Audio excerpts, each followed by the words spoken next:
यांचा जन्म वराड्यात शेणगाव येथे एका गरीब कुटुंबात झाला.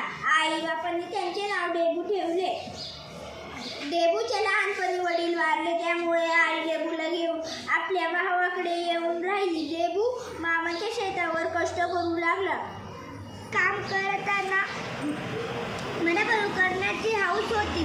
काम करते ते अधिक नीटकरणे करायचे. आपण हातात जे लागेल ते सुंदर दिसायला पाहिजे असे त्यांची काम करायची पद्धत होती.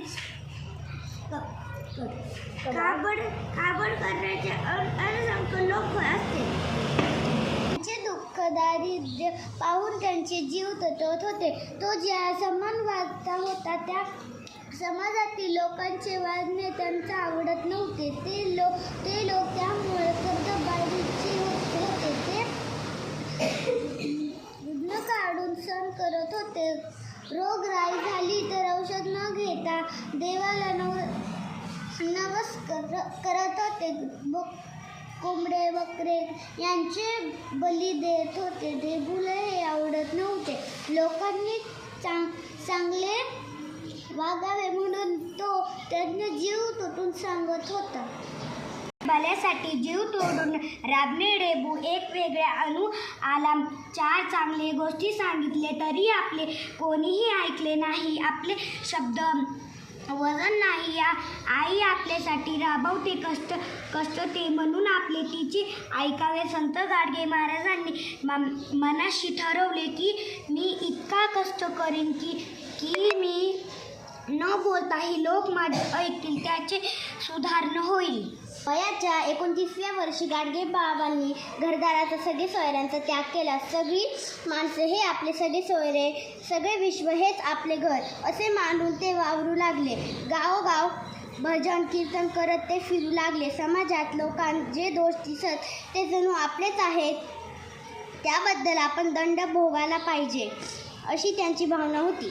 चांदीच्या रंगाचे केस, पिंगट डोळे, गोरा रंग, अंगात फाटका पण स्वच्छ सदरा, जाडजूड धिप्पाड देह नेसायला आलो.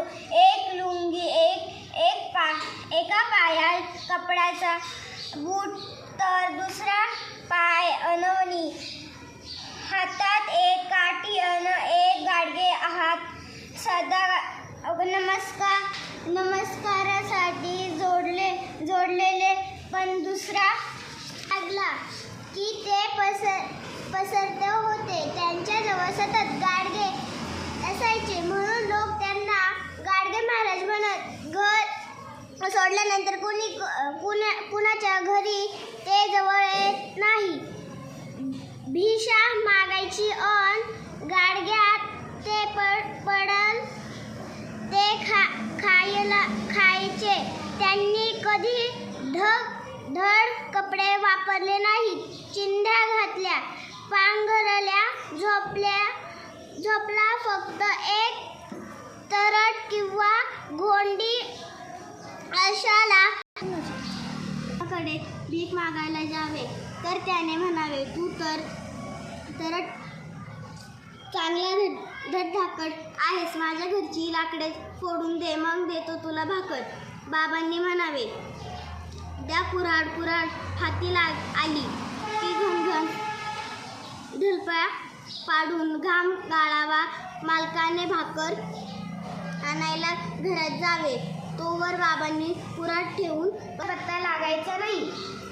तहान भुकेची पर्वा कोण करतो? भजन कीर्तन उपदेश हाच त्याचा अध्यास.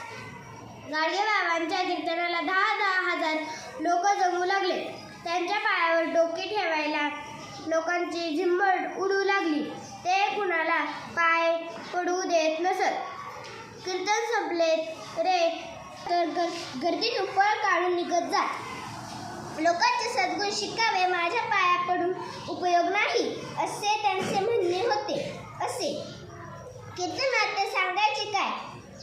कळवळून ते म्हणायचे, बाबांनो, आपण आपले भले केले पाहिजे. माझ्या लेकरांनो, अरे देवा, आपल्यातच आहे, त्याला जग करा.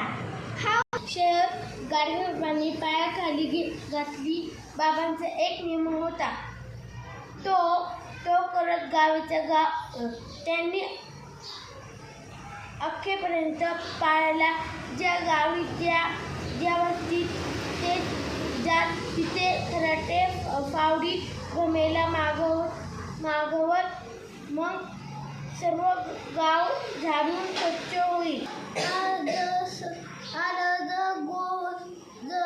दिसत आता तुम्ही पंढरपूर पाहिले आहेत का? नाशिक बघितले आहेत. देहू आणि आळंदी महाराष्ट्रातल्या अशा नद्यांवर घाट बांधले, पाणपोया उडवल्या. गरीब अनाथ व अपंग लोकांसाठी सदावर्ते सुरू केली. मुलांसाठी शाळा, महाविद्यालय, वसतिगृहे उभी केली. दुःख दिसले की बाबा तिथे धावत. दुष्काळ पडला, लोक अन्नानं झाले की बाबा तिथे हजार वस्तू राबायचे. लोकांनाही सेवेची प्रेरणा